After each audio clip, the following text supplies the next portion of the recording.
ما يحاسبها وسنده وكاجبسه هذاني كاجب من محاد وقرست ما محرم كابا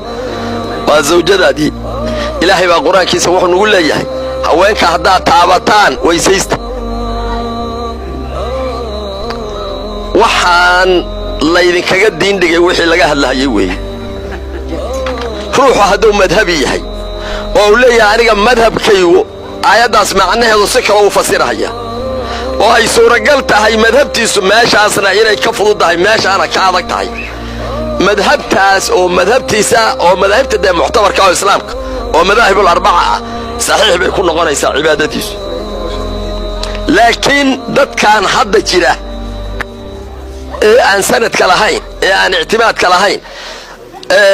waxa weeye waxaas oo sheegahayaan iyo waxa idin aqrinayaan waxba kama jiraan ilaahay baa quraankiisa noo sheegay haweenku inay weysada jabiyaan janaaba ma aha janaabadii waa la soo sheegay wa in kuntum junuban fatahharu ba ilaahay aayada madaxeeda hore lagu soo sheegay ko hadana maxaa la israaciyay qaybtii weysada jabinaysay haddii qof idin ka mid uu ka yimaado meesha saxarada ama haweenka taabtaan baa la yiri weysaysta oo dahaaro qaat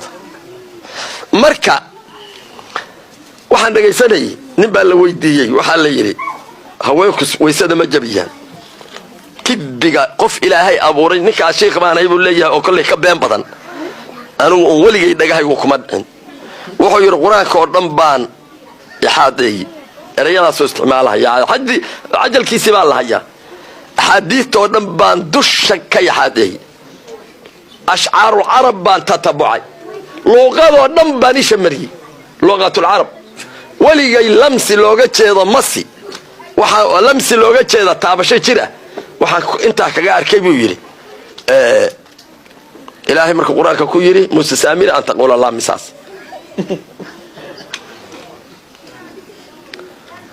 كذبي هرتا مركه هره waxa uu sheegtay baaba kuugu filan oo leeyahay intaas aan wada mar mid labaad ninkaas hadii hadalkiisa la raaco eeg bal inta uu jamaac ku fasiray day lamsi kasto inta ku soo arooray jamaac baa looga jeedaa buu yiri falamasuhu bi aydihim ayada quraanka ilaahay leeyahay fajamcuhu bi aydihim buu ku fasiray ninkaas markaa aad aragto نهى رسول الله صلى الله عليه وسلم عن بيع الملامسة وهو كفسري عن بيع الجماعي بأنكاسو كفسري وحلينا يا بغلال يا دودي بغلال حديث ونكاسو وحاو كفسري وحايهن مركعات في رسو هاد قف والان حتى بين عليك اليما مدة وسو شيغو يرينا ما باهم باللمسي ومسي oo laba ficilo kala duwan babweeyo an taqul la misasa masasabay ka timid lama sama ma ahano ti laga hadlayay maaha dadka aad rabtaan in aad diin ku raacdaan ama aad ku dayataan waa dadkaas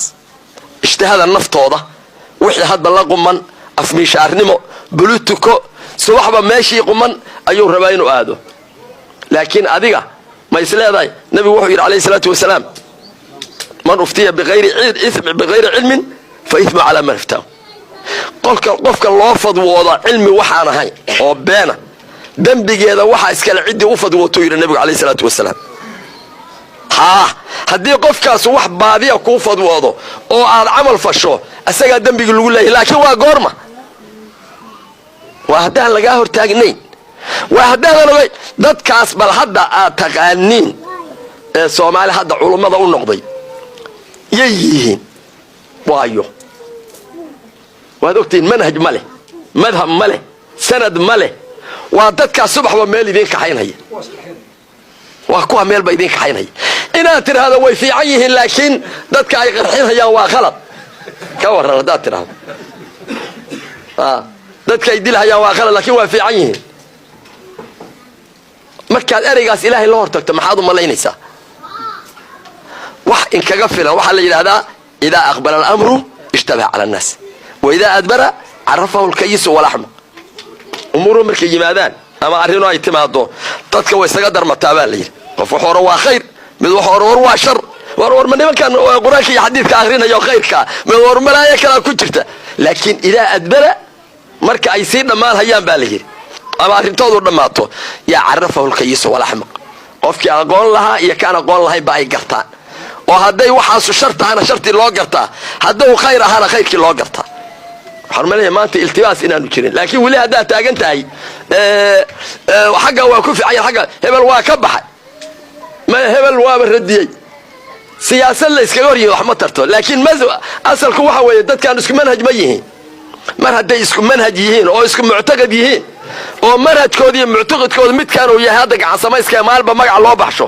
waa akhwaan muslimiin baa la yidhi waa itixaad baa la yidhi waa maxaakim baa la yidhi waa al-ictisaam baa la yidhi waa al-shabaab baa la yidhi waa almaxay baa la yidhi sanad walbaba walqal cusub baa loo bixiyaa siyaasadan marba isbedelaysaa macno male laakiin waxa salka ah waa manhajkiya muctaqadkan uu yahay mar haddii manhajkan iyo muctaqadkan qofka uu yahay inuu kanu saan wax u arko kanna saan wax u arko oo politika ah waxba jaanibkii diintii u dhimi mayso diin ahaan waa isku wada mid marka waxaas salaada maanta la tukado oo la isku cadaabay ilaa dadkan hadda waa cadaaban yihiin ciida dusheedii baa lagu cadaabay cibaadaday samaynayeen bay ku cadaaban yihiin waa salaada naagta la soo taabtay oo sawataynka la taabtay oo cagihii aan la mayrina kabtii iyo sagoska la masaxay oo markii la tukan hayana meeshii la rabo la dhaqaajiyo la waxeeyo la foorsaan la yiri oo tan la yiri tahaaradeedii nijaasa la fiirin mahayo lugan la dhaqi mahayo naagta waxa dhacday inuu la soo istaago yiraahdo xaaskaaga jimaacdo oo aan shahwa ka iman labadiina salaadii baad isku xiranaysaa way sareen kama jabin qowaysareen kuma waajibin hadaa shahwa ka iman waa arrin babliga meel walba taala marka waxa weeye waxaas baad intaad diin ka dhigataan oo dadkaas daba joogtaan baad haddana waxaad rabtaan inaad ama wax weydiisaan ama ilaahay maxaad ka sugin waxaasaad ka sugaysaa hadda laydinku dhaqay hadda waad aragteen waad safartaan meel walba qurbaad joogtaano waxaad arkaysaa 5 Soomaaliya mid wuxuu wataa baasaboor Mareykan mid Canada wataa mid Ingiriis wataa mid Australia wataa shaqo iskuma lahan diyaarad bay soo imaanayaan markii custom la soo istaaga shantoodii waa la soo cahaya maxaad wadataa ya maxaa ka khaldan iyo midna ma jiro horta shantoodii halkaas loo karantiili markaas maanta waxa la oranayaa maxaad u dheer tahay maxaad u gaabanta maxaad u dheertay maxaad u gaabantay ma wax qof la weydiiyaa